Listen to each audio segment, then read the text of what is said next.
જય શ્રી કૃષ્ણ મિત્રો, કેમ છો બધા? તમારું સ્વાગત છે ફરીવાર અભિષેક એજ્યુકેશન ગુજરાતી નામની યુટ્યુબ ચેનલમાં. વિદ્યાર્થી મિત્રો, ધોરણ 12 ગુજરાતી બરોબર છે, એના મોસ્ટ એપ્લિકેશન સેકન્ડ એક્ઝામના આપણે આ વિડીયોમાં જોવાના છીએ બરોબર છે. વ્યાકરણ વિશે બોસ ખાસ કરીને કહું છું, વ્યાકરણનું આખું અલગ સેક્શન છે, એટલે એમાં આ વિડીયોમાં સમાવેશ નહીં થાય. બધું અપલોડ કરેલું છે. અરજી લેખન જે છેલ્લો લેખન વિભાગ છે, બધું ખાલી સર્ચ કરો. જેમ કે તમને જોઈએ અરજી લેખનનું ફોર્મેટ અથવા ટ્રીક, તો સ્ટાન્ડર્ડ 12 ગુજરાતી અરજી લેખન બાય અભિષેક એજ્યુકેશન ગુજરાતી. અર્થગ્રહણ જોઈએ સ્ટાન્ડર્ડ 12 અર્થગ્રહણ ભાવાર્થ બરોબર છે, જે તમને જોઈએ પદ્યાર્થ ગ્રહણ બધું જે જોઈએ બાય અભિષેક એજ્યુકેશન ગુજરાતી બરોબર. ભાવાત્મક ગદ્ય અભિષેક એજ્યુકેશન ગુજરાતી, ખાલી બાય કરીને અભિષેક એજ્યુકેશન ગુજરાતી લખશો, બધું તમને ટ્રીક સાથે મળશે. અનુક્રમણિકા ટ્રીક સાથે મળશે, રાઈટ. તો ડિસ્ક્રિપ્શનમાં હું તું જો કે મૂકવાનો જ છું, પણ છતાં પણ સર્ચ કરશો તો તમને વધારે આઈડિયા આવશે, રાઈટ. તો બધું સર્ચ કરજો. આ વિડીયો ખાલી એ અને બી વિશે જોવાના છે બરોબર છે, મોસ્ટ એપ્લિકેશન. તો ચાલો શરૂઆત કરીએ. તો બીજા મિત્રો, આ છે તમારી બુક બરોબર છે, ગુજરાતીની બુક છે બરોબર. અને ગુજરાતીની બુકમાં સૌથી પહેલું ચેપ્ટર તમને આપેલું છે અખિલ બ્રહ્માંડમાં બરોબર. આ બાજુ અનુક્રમણિકા છે. અનુક્રમણિકાનું આખું તમારે સર્ચ કરવાનું છે. શું કરવાનું? સ્ટાન્ડર્ડ 12 ગુજરાતી અનુક્રમણિકા જે છે trick by Abhishek education Gujarati. Okay, ચલો લેટ સ્ટાર્ટ. જોઈશું શું છે આમાં. તમારે શું કરવાનું છે, પહેલાં કાવ્યનું બેઝિક ફોર્મેટ કરી દેજો. ઓકે, પછી પહેલો અને બીજો પ્રશ્ન દરેક સ્વાધ્યાયનું કરવાનું. બીજી વસ્તુ, જો તમને મોસ્ટ એમપી જોવો હોય તો દરેક ચેપ્ટરના સ્વાધ્યાય કરી જાઓ, એટલે એ બધા મોસ્ટ એમપી. એની બહારનું કંઈ જ કરવાની જરૂર નથી. સેક્શન સી માટે વ્યાકરણ છે, જે મેં અપલોડ કરેલું છે. યુ કેન સર્ચ ઇટ બરોબર છે. ખાલી પાછળ અભિષેક એજ્યુકેશન ગુજરાતી લખી દેવાનું, એટલે તમને મળી જાય બરોબર છે. પછી આપણું આ જે છે અનુક્રમણિકા, એ પણ તમારે ખાસ કરીને સર્ચ કરીને લઈ લેવાની રહેશે. ઓકે, અને પછી ચલો આગળ જોઈએ. આટલું થઈ ગયું તમારું આઈએમપી. જો તમે અહીંથી જવું હોય તો જઈ શકો. અર્થગ્રહણ વગેરે સેક્શન ડી જે આપેલું છે, બધું આપણે અપલોડ કર્યું છે just by Abhishek education Gujarati. કે સ્ટાન્ડર્ડ 12 કાળકથન રીતિ by Abhishek education Gujarati. Standard 12 સંક્ષેપીકરણ by Abhishek education Gujarati. Standard 12 પદ્યાર્થ લેખન by Abhishek education Gujarati. Standard 12 ભાવાત્મક લેખન બાય અભિષેક એજ્યુકેશન ગુજરાતી. તમે આ સર્ચ કરશો બધું મળી જશે.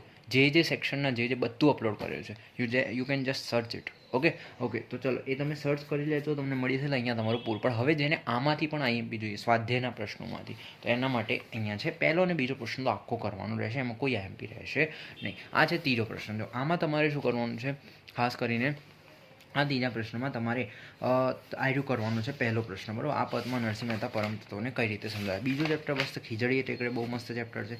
આમાં તમારે જે છે ખીજડ ટેકરેની ઘટના તમારે ખાસ કરીને કરવાનું છે. અને આમાં બોજાની વાળા ઉછેર પ્રવૃત્તિ, જેમાં જે હીરણાના હેઠવાસની હેઠળ રહે છે બરોબર છે, કઈ રીતે રહે છે બરોબર, એ તમારે વાળા ઉછેર પ્રવૃત્તિ આખી તમારે સમજાવવાની છે. દમયંતી સ્વયંવર બહુ જ મસ્ત ચેપ્ટર છે. પહેલો બીજો પ્રશ્ન આખો કરી જવાનો છે. ત્રીજા પ્રશ્નમાં તમારે શું કરવાનું છે, દેવોએ નળ અને દમયંતી પ્રસન્ન થઈને કેટલા વરદાન આપ્યા. 9 વરદાન ટોટલ આપ્યા છે, જેમાં 8 જે છે એ પેલાને આપ્યા, દમયંતીને આપ્યા, અને એક નળને આપ્યું. સોરી, 8 નળને અને એક દમયંતીને, એ રીતે કરીને 9 વરદાન. દમયંતીને કહ્યું કે ભાઈ જે છે સૌભાગ્યવતી ભવવાળું. ઓકે, ચલો ઓકે, તો આ તમારો પહેલો પ્રશ્ન એમાં આઈએમપી થઈ ગયો. ચોથો ચેપ્ટર જે છે તમારું સત્યાગ્રહ આશ્રમ વિનોબા ભાવેનું, તો એમાં તમારે પહેલો બીજો પ્રશ્ન આખો કરવાનો જ રહેશે. ત્રીજા પ્રશ્નમાં ખાસ કરીને જો અહીંયા હું તમને એક્સપ્લેનેશન પણ કરીને આપ્યું છે. આ તમારે ખાસ કરીને 1 વર્ષની રજાને વિનોબાએ કયા કાર્યો કે ભાઈ ગ્રંથો વાંચ્યા, ખોરાક પર થોડો સંયમ કર્યો, વિદ્યાર્થી મંડળની સ્થાપના કરી, પુસ્તકાલય માટે જે છે એમણે આખું જે છે એણે પેલું એકઠું કર્યું ભંડોળ બરોબર. એ બધું તમારે ખાસ કરીને ડિટેલમાં લખવાનું છે. આ મુદ્દા છે એના 4, you can just watch it. Vinoba Gandhiji કેવી રીતે કસોટી કરી, વિનોબાએ ગાંધીજીની કેવી રીતે કસોટી, અને તેમાં ગાંધીજી કઈ રીતે ખરા ઉતર્યા, તેમાં સત્યનિષ્ઠાની કસોટી અને પૂર્ણ પુરુષની કસોટી, આ બંને જે છે તમારી કસોટી થઈ. અને આ વિનોબા ભાવેની ભૂદાન યાત્રાનો પરિચય 1951. આ એટલું બધું આઈએમપી નથી, પણ પહેલાં બે મોસ્ટ આઈએમપી રહેશે. રામબાણના તમારે બહુ મસ્ત ચેપ્ટર છે ખરેખર. રામબાણ વાગ્યા હોય તે જાણે, પ્રભુના બાણ વાગ્યા હોય તે જાણે. બહુ ધના ભગતનું ભાઈ ધના ભગત વિશે જો આ બધું શું છે ખબર છે, ભક્તો વિશે તમે જાણો તો વધારે સારું રહેશે. આ બધું 12માનું છે, અત્યારે વાંચશો પછી ભૂલી ગયા બરોબર. તો એ બધું ઇમ્પોર્ટન્ટ નથી, પણ મેઇન એમણે જે અપલોડ કર્યું છે એક આ ચેપ્ટર છે, એક પહેલું ચેપ્ટર છે તમારું અખિલ બ્રહ્માંડમાં. તો આ બધા ચેપ્ટર જાણવા જેવા છે. તમે આમનું ચરિત્ર જો, તમે આટલું વાંચો તો પણ બહુ જોરદાર થાય, પણ આટલુંમાં તો હવે આટલામાં તો શું, પણ ડિટેલમાં વાંચો, સર્ચ કરો ધના ભગત ચરિત્ર, તમને ડિટેલ વિકીપીડિયા બધું મળી રહે છે બરાબર. વાંચો તો કેટલો મસ્ત લખ્યો છે. તમે ડિટેલમાં વાંચો. આ બધા ભક્તોના નામ છે, ધ્રુવજી, પ્રહલાદજી બરાબર છે, સુખદેવજી, પછી જો મૂળધ્વજ રાજાજી, પછી જો કાશીએ જઈને કરવા, આ મૂળધ્વજ રાજાનું તો કેટલું મસ્ત ચરિત્ર છે દરેકના. મીરાબાઈજીનું ચરિત્ર બરાબર છે, ઝેરના પ્યાલા જે છે, પછી નરસિંહ મહેતાજીનું ચરિત્ર, બધાના નામ લખ્યા છે ભક્તોના. તો બહુ મસ્ત છે, વાંચો. એનીવેઝ આગળ જોઈએ તો એમાં ત્રીજામાં તમારે જે છે પહેલો જ પ્રશ્ન કરી જવાનો છે. એમાં આખું કાવ્ય આવે છે. ઉછીનું માંગનારો કોમેડી હાસ્ય જે છે નિબંધ છે. તમારે પહેલું તમારે ખાસિયતો ખાસ કરીને કરી જવાનું. શ્યામ રંગ સમીપે ના જાઓ, આ પણ સારું ચેપ્ટર છે. બહુ મસ્ત ચેપ્ટર છે દયારામજીનું, બહુ મસ્ત ચેપ્ટર છે. ગોપી વિશે લખ્યું છે કે ગોપીએ શ્યામ રંગની કઈ કઈ વસ્તુઓનો ત્યાગ કર્યો છે, બરાબર છે. પહેલાં તમારો આવે જેમાં કે ભાઈ બિંદી, કાજળ, કાકડા, કોયલ, જમુના, વાદળ, રીંગણા, બરાબર છે. અને જાંબુ. પછી અંતમાં કહે છે કે આ શ્યામ વગર તમે રહી જ નહીં શકો, એના ગુણો વિશે તો રહી જ થઈ શકો, પોસિબલ જ નથી.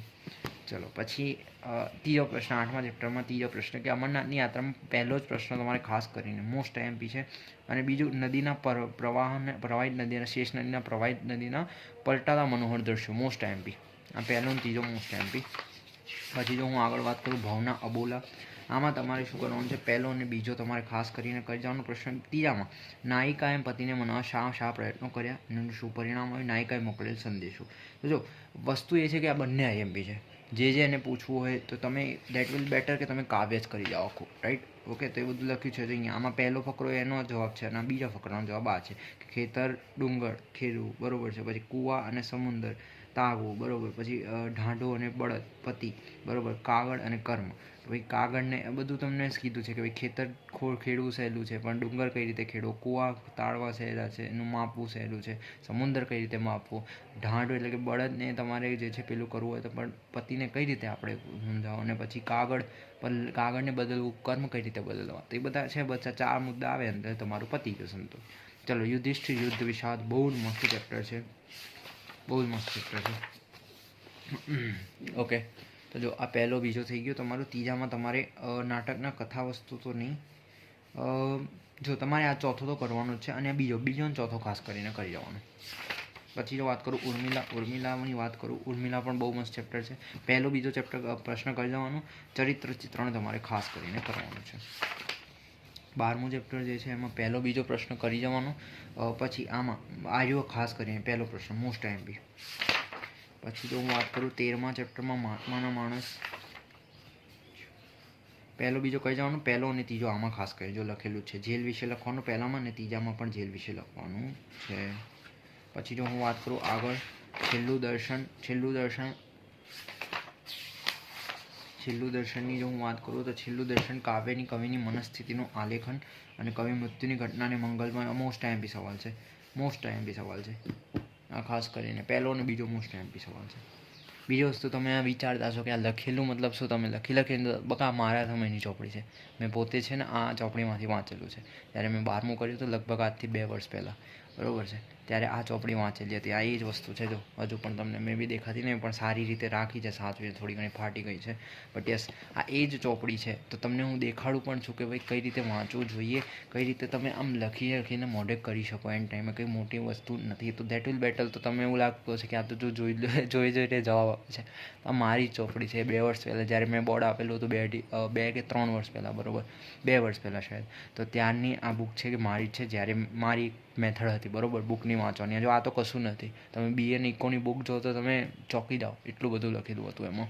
એક મેથડ હોય દરેકની, એ રીતે રખો તો તમે બેટર. આના અલાવા તમને કોઈ જરૂર જ નથી બુકમાં. તમારી 7 ચોપડીઓ, એના અલાવા કશું જ જરૂર નથી તમને, બીજી કોઈ જ જરૂર નથી, બરાબર. જો તમે ખાલી ચોપડીઓ મોઢે કરતો, ખાલી ચોપડી ઉપર ફોકસ કરો, કોઈ અજ્ઞ સાહિત્ય કોઈ નહીં, તમારે લખેલી બી જાતે નોટો નહીં, ખાલી ચોપડી, બીજું કશું જ બોર્ડમાં પાસ થવા માટે. અને બાય ધ વે રિઝલ્ટ તમને ચેક કરવું હોય મારું તો 2 વર્ષના વિડીયો જોઈ લેવાના પહેલાંના, બરાબર છે. પહેલો બીજો પ્રશ્ન જોઈ લેવાનો. ત્રીજામાં તમારે ગઝલનું સમગ્ર લક્ષી ભાવદહ એક જ સવાલ છે તો કરી દેવાનો છે. સેલ્વી પંકજ, જો આ રીતે મોઢે કરાય છે. આને કહેવાય જે છે બુક રીડિંગ, બરાબર. બીજામાં તો તમે સાહિત્ય લેશો, દેટ વિલ બી ડિફરન્ટ. પહેલો બીજો પ્રશ્ન કહી જવાનો. ત્રીજામાં તમારે ખાસ કરીને જે છે ચરિત્ર ચિત્રણ કરી જવાનું. 3 આઈએમપી છે. જો કે હકીકત જાણ્યા પછી કેવું મનોમંથન કર્યું. પહેલાં તો ખરાબ મનોમંથન કર્યું કે યાર આ કેવી હશે, એની માતા કેવી હશે, પતિતા તો નહીં હોય. પછી સારું મન કે એનાથી શું મારે લેવા દેવા. અત્યારે તો પછી પાછું ખબર કે એ ક્યાંની હશે, એનું કેવું હશે, ડિટેલ મતલબ આમ ડબલ ચિંતન. તો દેટ વિલ બી ઇન્ટરેસ્ટિંગ કે ભાઈ તમે કરો આખું સવાલ. ચરિત્ર ચિત્રમાં એના આશ્રમ વિશે, એના પહેરવેશ વિશે, કુળ ગોત્ર નાત જાત વિશે, સેલ્વી પંકજમ વિનો. પછી ડેસ્ટિટ્યુટ હોમમાં બાળકોની સંભાળ કઈ રીતે થતી, એ થોડું ઓછું આઈએમપી છે, બટ કરી જાઓ સારું રહેશે. પથ્થર થરથર જોડે આખું ચેપ્ટર જ કરી જાઓ, છે જ નહીં કશું. પણ તો બી જો હું કહું તો પછી આર્યો કરી જતો બીજો. પછી જો હું વાત કરું 18મું આસુબીનો ઉજાસ, તો એમાં તમારે શું કરવાનું છે? જો આ 2023નું પેપર છે, માર્ચ 2023. આઈ થિંક આ મારા સમયનું જ પેપર છે, આઈ થિંક સો. એનીવેઝ ચલો, આસુબીનો ઉજાસ પહેલો બીજો પ્રશ્ન ખાસ કરીને કરી જવાનો છે. વસુધા કેળવણી પામેલ યુવાએ કેવા કયા પ્રયત્નો કર્યા હતા? મોસ્ટ એમપી તમારો જવાબ આન્સર સવાલ થશે. ઈશ્વર સર્વવ્યાપક, બહુ જ મસ્ત ચેપ્ટર છે ખરેખર, મતલબ એટલું મસ્ત ચેપ્ટર છે ને, આહા, મતલબ મજા આવી જાય. પહેલો બીજો પ્રશ્ન આખો મોસ્ટ એમપી. આ દ્રષ્ટાંતો મોસ્ટ એમપી છે, પહેલો પ્રશ્ન. અને ત્રીજો મીઠાના ગાંગડા દ્વારા ઉદ્દાલક શ્વેતકેતુને કેવી રીતે સમજાવે છે? બા એકલા જીવે, મોસ્ટ એમપી સવાલ, જેમાં હું તમને કહું તો પહેલો બીજો પ્રશ્ન ખાસ કરીને વર્તમાન અને ભૂતકાળ, આ લગભગ 23માં શાયદ પૂછાઈ ગયેલો સવાલ છે. I don't know, but I should check it. નથી પૂછાયો આઈ થિંક. જો આ જો પથ્થર થરથર ધ્રુજે કાવ્યનું શીર્ષક આપણે જોઈ ગયા ને આગળ, દમયંતી સ્વયંવર આખ્યાન ખંડની કથા, બરોબર છે. ચલો પછી આગળ જોઈ દઉં હું વાત અનુરુદ્ધનો ગૃહ ત્યાગ, જેમાં તમારું ઉપાલીનું રેખાચિત્ર મોસ્ટ એમપી. પછી જો વાત કરું ભાણી, અત્યારે આવ્યું ભાણીનું કંઈક પૂછાઈ ગયેલું આમાં. લખ્યું કાવ્યના આધારે ભાણીની કરુણ પરિસ્થિતિ, આ જો આમાં હશે જ છે. હાયરી કરુણ પરિસ્થિતિ પહેલો મોસ્ટ એમપી. ક્ષમતા બધુતાના પર્થદર્શક, એમાં તમારો મોસ્ટ એમપી સવાલ જો હું તમને કહું, પહેલો બીજો પ્રશ્ન ખાસ કરીને કરી જવાનો. આમાં તમારું જે છે બાબા સાહેબનું યોગદાન મોસ્ટ એમપી, અને સત્યાગ્રહ બંને મોસ્ટ એમપી છે. મહાડના તરફ નાસિકના કલારામ મંદિર વિશે, અને જે એમાં નિર્માણમાં બાબા આભડસેથી માત્ર અછૂતોને નુકસાન થયું હતું એનાથી સર. ઓકે.